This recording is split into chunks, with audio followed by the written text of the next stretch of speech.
En esta lección, hermanos, estoy emocionado porque hablando de los bautistas, históricamente es algo que he querido hacer en el idioma español, pero no he tenido la oportunidad hasta este punto. Y yo estudio la historia de los bautistas, entonces es de interés particular para mí, algo que amo. Entonces, aunque nosotros no tengamos muchísimo tiempo, les voy a hablar acerca de dónde provienen los bautistas y cómo los bautistas particulares y cómo relaciona su teología federal a la de la tradición reformada. Porque ustedes, creo, saben que la mayoría del mundo reformado no es bautista. Y ellos dirían que nosotros no somos reformados, muchos de ellos. Y no digo esto para luchar, pero para decirles que la historia de los bautistas tenemos que pensar acerca de estas cosas. ¿De dónde venimos entonces? Y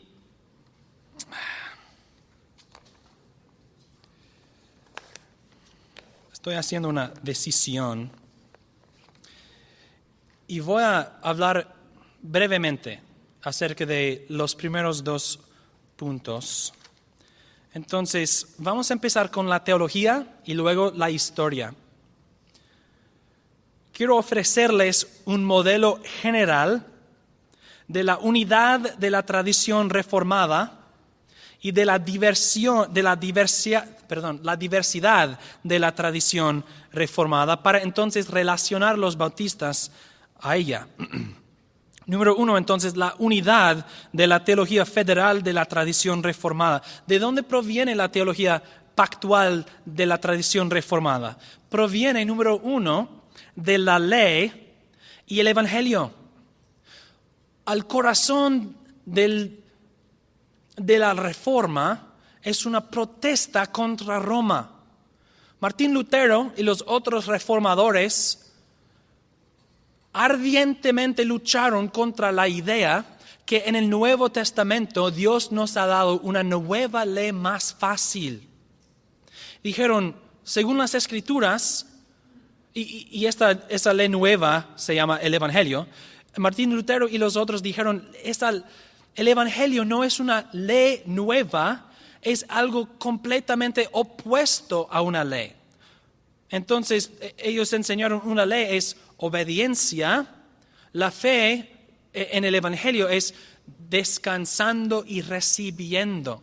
Obrando es la ley, la fe es descansando y recibiendo lo que Cristo había hecho. Entonces, y estoy generalizando y reduciendo todo durante lo que digo, los reformadores entonces construyeron los modelos del pacto de obras y el pacto de gracia sobre este fundamento de la ley y el evangelio, ya que la ley es completamente opuesto al evangelio en el sentido de cómo funcionan, qué son. Así también el pacto de obras y el pacto de gracia son distintos y opuestos. Uno es obrar para vivir, el otro es vive y entonces obrar. Y los protestantes desde entonces afirman contra Roma estas verdades fundamentales.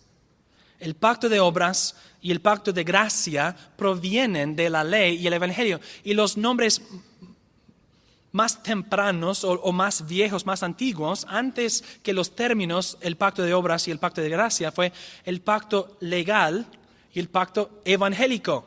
Y ustedes pueden oír en los nombres la ley y el evangelio como los fundamentos de estos pactos. El pacto legal, su fundamento es la ley. El pacto evangélico, su fundamento es el evangelio.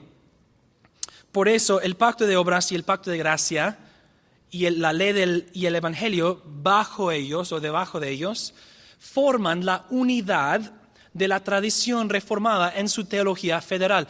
Todos afirman estas cosas. Si no afirmas la ley y el evangelio, no puedes ser reformado porque no estás participando en la protesta contra Roma. vuelve a Roma. Nosotros creemos que la ley y el evangelio son opuestos en el sentido de cómo funcionan. Así también el pacto de obras y el pacto de gracia. Sigamos entonces al segundo punto, porque estoy, como les dije, estoy reduciendo todo para el tiempo, porque quiero hablar más de la historia. Segundo, la diversidad de la teología federal de la tradición reformada. Y se ve la diversidad de la tradición reformada en dos cosas complementarias, entonces les diré las dos al mismo tiempo, punto 1 y punto 2. La relación de la ley y el evangelio a los pactos de Israel en general y las dificultades del pacto sinaítico en particular. El pacto de obras y el pacto de gracia son distintos y opuestos porque uno se basa en la ley y el otro en el evangelio. Y por eso yo hice la tabla de lección 1. Si miren hoja número 1 del bosquejo, la tabla está establecida sobre estas enseñanzas. La ley procede a un pacto de obras, el evangelio procede, o promesas proceden a un pacto de gracia. Ahora bien, regresamos a esta lección. La dificultad entonces es que la ley y el evangelio están presentes en los pactos de Israel. No hay evangelio en el pacto de obras. Sí hay ley en el pacto de gracia, pero no para el disfrute de nuestras bendiciones. Nuestro disfrute depende de gracia. Entonces, digamos, no hay ley para bendición en el pacto de gracia. Son opuestos. Pero la ley y el evangelio están presentes en los pactos de Israel. Y por lo tanto había diversas opiniones dentro de los teólogos reformados acerca de la relación de la ley y el evangelio a los pactos de Israel en general. Tocante el pacto abrahámico, había unidad entre ellos, que el pacto abrahámico es igual al pacto de gracia. Ellos dirían, y eso es diferente de lo que yo dije en la lección pasada, ellos dirían que el pacto abrahámico es el mismo pacto como el nuevo pacto o el pacto de gracia. Sin embargo, reconociendo esta unidad, había mucha diversidad entre los teólogos reformados acerca del pacto sinaítico, y les recuerdo que cuando digo los teólogos reformados, estoy hablando acerca de los que practicaban el bautismo de infantes. Ellos no tenían un acuerdo, una unidad acerca de la identidad del pacto sinaítico, porque para algunos la ley es tan prominente y tan fuerte en el pacto sinaítico que dijeron, pues entonces es un pacto de obediencia. Algunos dijeron, es el pacto de obras republicado para Israel, el pacto de obras original. Otros dijeron, pues el fin de la ley es Cristo, entonces es el pacto de gracia, el pacto sinaítico. Están dividiendo, hay diversidad porque uno identifica el pacto sinaítico con la ley, otro identifica el pacto sinaítico con el evangelio. Otros dijeron que el pacto sinaítico ni es el pacto de obras, ni el pacto de gracia, sino lo llamaron el pacto subordinado. Y eso es el modelo que yo enseñé en la lección pasada. Lo llamaron así el pacto subordinado porque era un pacto de obediencia, pero no fue el pacto de obras. Fue tramitado con otras personas en otro lugar, no para vida eterna, sino vida en Canaán. Entonces el pacto subordinado reanimó la voz del pacto de obras. Pero al mismo tiempo ellos dijeron que este pacto subordinado también promueve el evangelio, promovía subordinadamente el evangelio. Fue diseñado demostrar la incapacidad del hombre para entonces empujarlo y dirigirlo a Cristo en otro pacto, el pacto de gracia. Y he puesto todo esto en la tabla para ustedes, la diversidad de la tradición reformada en la teología federal. La mayoría de los teólogos reformados afirmaron que el pacto sinaítico es el pacto de gracia. Junto con el pacto abrámico, esos pactos son iguales al nuevo pacto. Esto se representa en Juan Calvino, también la Confesión de Fe de Westminster, capítulo 7. Una minoría de teólogos, pero una minoría, afirmaron que el pacto sinaítico es el pacto de obras republicado, pero también para dirigir pecadores a Cristo. Hombres como Caspar Oleviano, Guillermo Perkins, Robert Rawlach y muchos otros. Tengo muchos otros ejemplos. Y finalmente otra minoría, similar pero diferente, el pacto subordinado, por ejemplo Juan Cameron, y John Owen, el famoso. Entonces noten que en esta diversidad hay también unidad. Todos ellos, aun con su diversidad, creyeron que la raza humana cayó en Adán en el pacto de obras y que la única manera de escapar el juicio venidero es por medio de redención en Cristo en el pacto de gracia. La diversidad entonces no amenaza el fundamento de la fe reformada, ni la fe protestante, la cual es más grande que la fe reformada. Somos protestantes y reformados, luego puritanos, luego bautistas. Ustedes verán esto.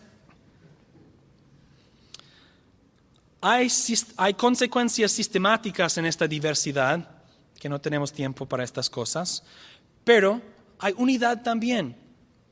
Tenían diversas opiniones acerca del pacto sinaítico, pero afirmaron la condenación de los hombres en Adán, en el pacto de obras, afirmaron la salvación de los creyentes, de los elegidos, en el pacto de gracia en Cristo, aún con esta diferencia del pacto sinaítico.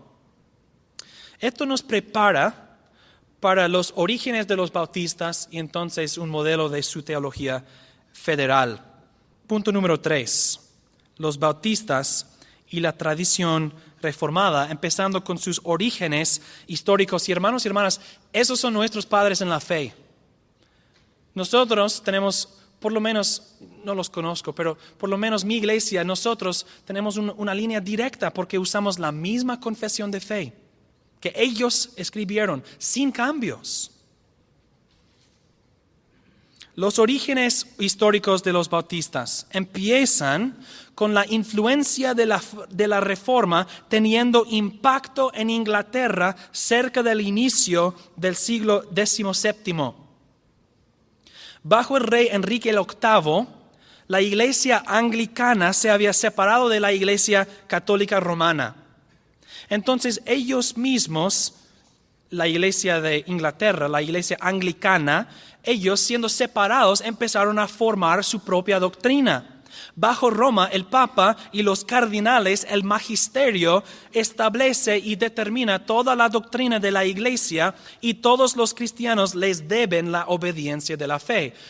Cuando uno se separa de este anticristo, ahora uno tiene que pensar, ¿qué creemos para nosotros mismos? Y al separarse de anticristo, ¿quién dirá qué será la doctrina de la iglesia anglicana? Pues había mucha diversidad teológica en Inglaterra entonces. Pero por medio de literatura en latín y por medio de escolares visitando el continente, de Inglaterra al continente, y la influencia de escolares en el continente visitando Inglaterra, la reforma crecía y crecía en Inglaterra en su influencia. Y con el tiempo había profesores ingleses enseñando la teología reformada en las universidades de Inglaterra, Oxford y Cambridge. Entonces los sacerdotes de la iglesia anglicana entonces, y se llamaban sacerdotes, recibieron su preparación y educación de hombres como Guillermo Perkins y otros puritanos como Richard Sibbes y hombres así, William Ames. Y empezaron a darse cuenta de que había muchos errores en la iglesia anglicana en doctrina y práctica. Están en la iglesia anglicana, o por lo menos están preparándose para ella, y están siendo educados por hombres reformados en una iglesia muy diversa, una criatura muy rara. Y cuando sacerdotes reformados, es decir, ya se graduaron con su bachiller y también con su maestría y fueron ordenados en la iglesia anglicana, entraron en sus parroquias. Cuando empezaron a insistir en una reforma de la iglesia anglicana, sus enemigos, quizás no enemigos, pero los de otra opinión, les llamaron puritanos. Porque los puritanos querían pureza en doctrina y práctica, y el nombre no fue un nombre bueno. Nosotros decimos, los puritanos, pero para ellos fue un mal nombre, un nombre para criticar. Los puritanos son tan rígidos, los puritanos quieren siempre esto y la otra cosa de la reforma. Y acuérdense, solo había una iglesia en Inglaterra. Entonces, la influencia de la Reforma por medio de literatura y las universidades y luego los sacerdotes mismos empezó a tener un impacto en la iglesia anglicana. Y el movimiento puritano empezó a crecer y crecer dentro de la iglesia. Entonces, tenemos que entender el movimiento puritano como una reforma dentro de la reforma. Es la reforma aplicada a Inglaterra. Y solo había una sola iglesia.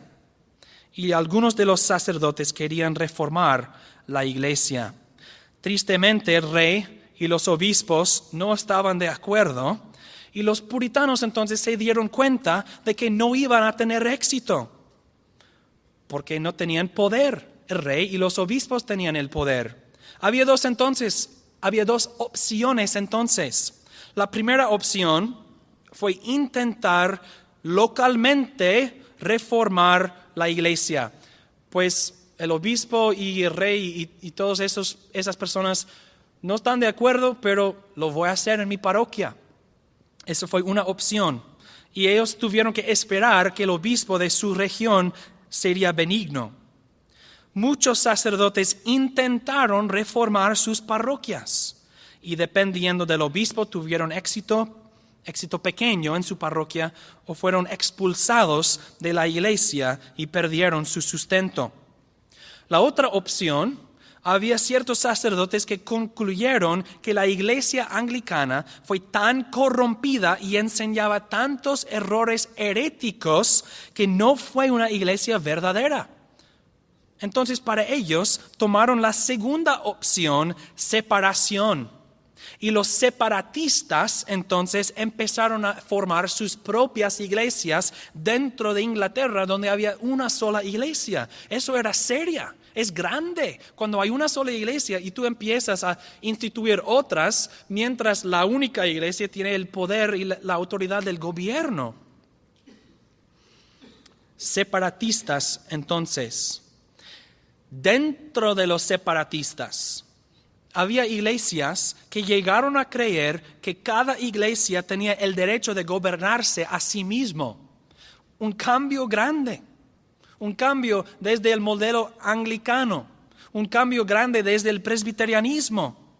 El modelo de obispos y arzobispos traspasó, en su opinión, los límites de lo que las Escrituras enseñaron.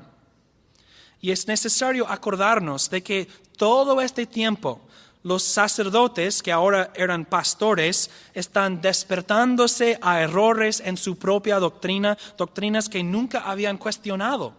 Es decir, que cada paso de su reforma dirigió a otros pasos de reforma. No es que inmediatamente desde el principio vieron todos sus errores y se purificaron de ellos. No, se dieron cuenta de muchos errores, pero continuaban viendo errores en su doctrina y su práctica. Cosas que nunca habían cuestionado. Uno de los errores fue que en las iglesias anglicanas toda la parroquia fue admitida a la cena del Señor. Los sacerdotes conocían las personas del pueblo, vivían con ellos y rehusaron administrar los elementos a los que no se arrepintieron de sus pecados. Es natural entonces, si esto estaba en sus mentes, que cuando examinaron la cena del Señor para reformarlo, también examinaron su bautismo como infantes. Ahora bien, ¿Qué enseña la iglesia anglicana acerca del bautismo de infantes? He puesto en sus bosquejos una porción del Book of Common Prayer, el libro de oración común, el libro, es decir, el catecismo de la iglesia anglicana. Y esas palabras, esas preguntas y respuestas son de ellos. Yo lo copié de su propio libro en el siglo XVII. Esto es lo que enseñaban ellos. Eso fue su catecismo. Pregunta: ¿qué se requiere de personas para ser bautizado? Y lo siento si lo traducí mal. Estoy seguro que ustedes lo pueden hacer mejor. ¿Qué se requiere de personas para ser bautizado? Respuesta: el arrepentimiento, en el cual abandonan su pecado, y la fe, por la cual creen las promesas de Dios en el sacramento. Amén. Amén. Pregunta, y acuérdense, esta es su pregunta. Los bautistas no añadieron esta pregunta. ¿Por qué entonces son bautizados infantes si por su edad no pueden cumplir estos requisitos? Buena pregunta, catecismo. Muy bien, catecismo. La respuesta: porque sus padrinos los prometen para ellos el arrepentimiento y la fe. Y al alcanzar la mayoría de edad, ellos mismos deben hacerlos. Catecismo, todo fue perfecto. Y luego, ¿qué hiciste? Los sacerdotes puritanos reformados dijeron, ellos que estaban empezando a pensar acerca de estas cosas, es una contradicción completa admitir que los infantos no pueden hacer estas cosas y al mismo tiempo decir que es necesario arrepentirse y creer para ser bautizado. ¿Qué es necesario? Arrepentimiento actual, la fe actual. Los niños no pueden hacer esto. Sí, lo sabemos. Ellos admiten que los niños no pueden hacerlo, pero los padrinos prometen esas cosas. Entonces los sacerdotes influenciados por el calvinismo, la reforma, ¿puede uno prometer la fe y el arrepentimiento para otra persona? No, es imposible. Y así en los separatistas, los que se separaron, independientes que crearon en una iglesia que se gobierna a sí mismo, motivados por la reforma puritana, los bautistas particulares nacieron en 1638.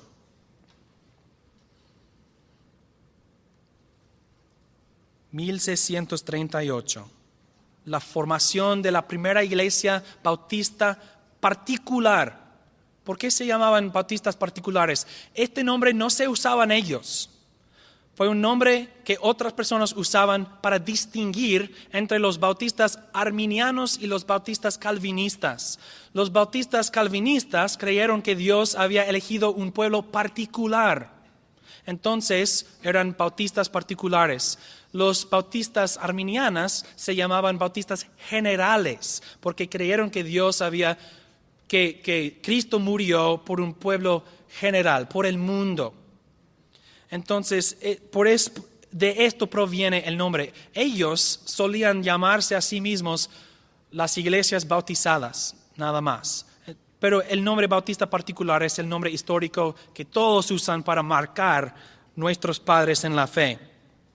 Entonces, su primera iglesia se forma en 1638. En 1644 tenían 7 iglesias y publicaron su primera confesión de fe. 33 años después, en 1677, había más que 100 iglesias y publicaron su segunda confesión de fe, la confesión que confesamos nosotros hoy en nuestra iglesia sin cambio alguno. Algo especial para ustedes. La confesión de fe, la segunda confesión de fe, nunca fue publicada en 1689. Nunca. Fue publicado en 1667, 88 y 99. Entonces, ¿por qué la fecha 1689? Porque en aquel año el nuevo rey Guillermo el III, junto con su reina Ana, ellos dieron toleración, el acto de toleración para los que no estaban de acuerdo con la iglesia anglicana. Entonces, más o menos, fue el primer momento en que los bautistas podían adorar abiertamente y organizarse abiertamente. Entonces, aquel mismo año organizaron su primera asamblea general. Y entonces publicaron después de su asamblea general de las iglesias una narrativa de su asamblea diciendo quiénes somos, una lista de todas sus iglesias y todos sus nombres, algo muy peligroso antes de la tolerancia. Y en esta narrativa dicen, y nosotros confesamos esta confesión de fe como la confesión de nuestra fe. Entonces 1689 marca su entrada al mundo público, diciendo, somos estas personas, nosotros somos de estas iglesias, y esta confesión que ya ha sido publicado 2 veces es nuestra confesión de fe. Por eso esta fecha es importante y lo usamos. Pero la confesión de fe nunca fue publicada en 1689. Y por eso se llama la segunda confesión de fe. Ellos publicaron su primera en 1644. Estas confesiones, la primera y la segunda, contienen intencionadamente secciones de otras confesiones reformadas. Porque para los bautistas particulares, la teología reformada fue su propia teología. Pues, ¿de dónde vienen? De las universidades, de la iglesia anglicana, junto con los otros puritanos separatistas independientes. Pero algunos no alcanzaron a la pureza de los bautistas particulares. Obviamente, de su perspectiva, nos dicen que los bautistas fueron demasiado, too much, too far. Pero desde nuestra perspectiva, llegaron a una reforma completa de toda su doctrina y práctica en la iglesia anglicana. El punto es esto: somos de la tradición reformada. Somos los estudiantes de la tradición reformada, y nuestras confesiones de fe intencionadamente citan y copian las confesiones de la tradición reformada. Por eso nosotros nos llamamos bautistas reformadas hoy en día. Y esto nos dirige al punto número 2, bajo este punto: unidos con la unidad, diversos con la diversidad. Muy bien, Samuel. Los bautistas particulares creyeron y confesaron el pacto de obras y el pacto de gracia, la condenación de todos los hombres en Adán y la salvación de los elegidos en Cristo. Ellos en sus confesiones y en su predicación proclamaron la ley y el evangelio como contradictorias.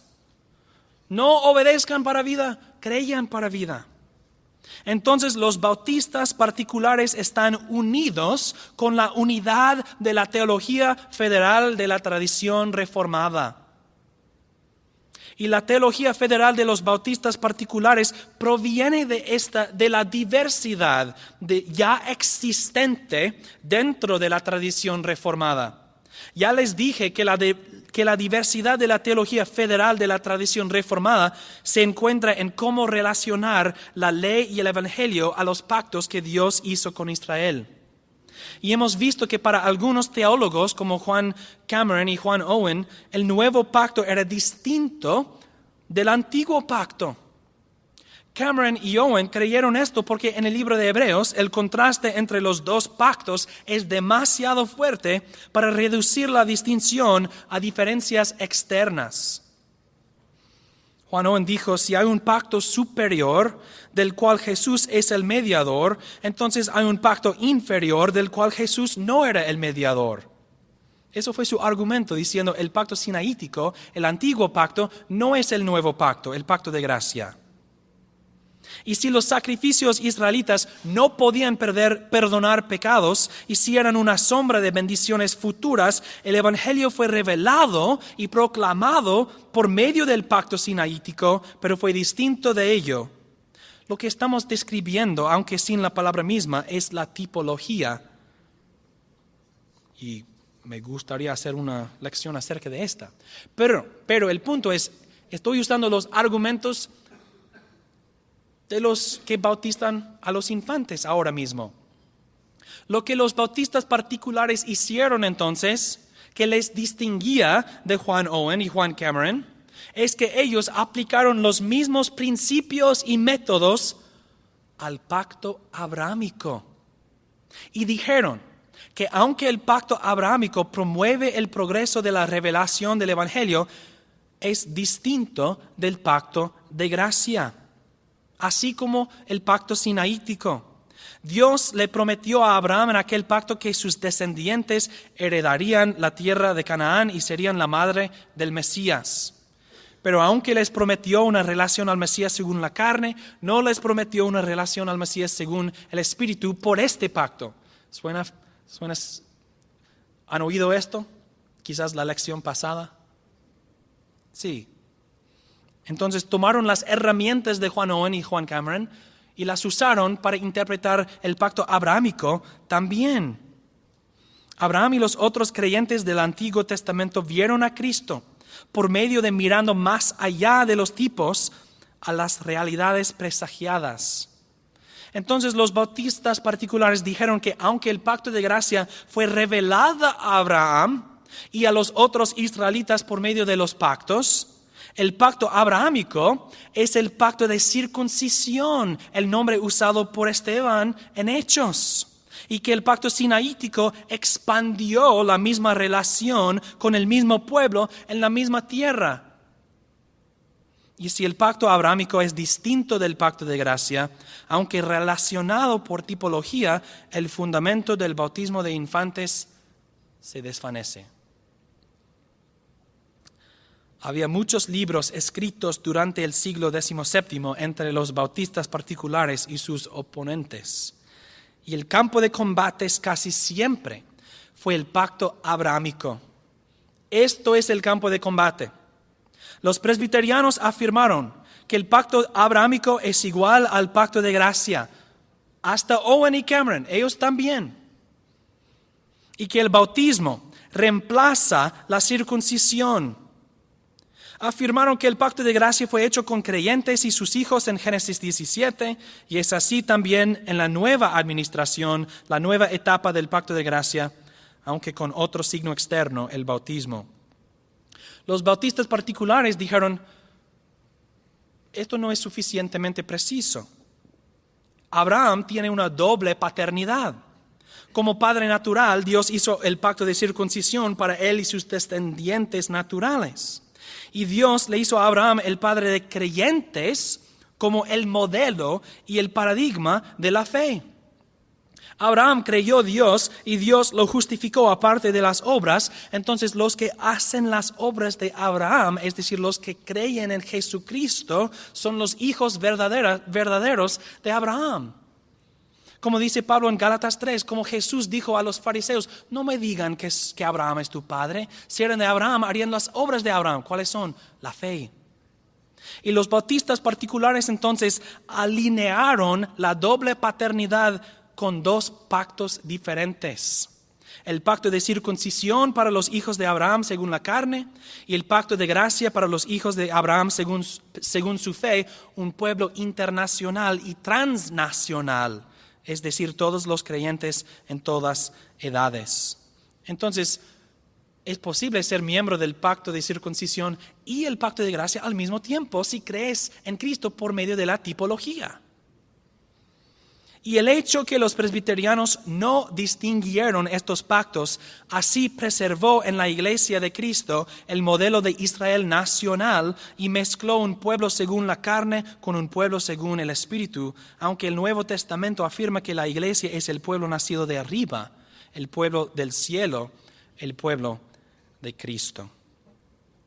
En conclusión, hermanos, y muy rápidamente, Hemos visto en breve un modelo general de la unidad y la diversidad de la teología federal de la tradición reformada. Y hemos visto los orígenes históricos de los bautistas particulares, todo para ayudarnos a entender cómo la teología federal de los bautistas particulares se relaciona a la unidad y la diversidad de la teología federal de la tradición reformada. Hay mucho más que podemos decir acerca de todo esto, y los debates discutieron muchas cosas más que lo que yo he mencionado. Todos los versículos que tú puedes imaginar en el debate fueron discutidos por ambos lados, y todos los debates de hoy son repeticiones de aquellos debates del siglo XVII. Pues mañana vamos a ofrecer nuestras propias críticas de la teología del bautismo de infantes, en muchas maneras repitiendo el fundamento de nuestros padres bautistas.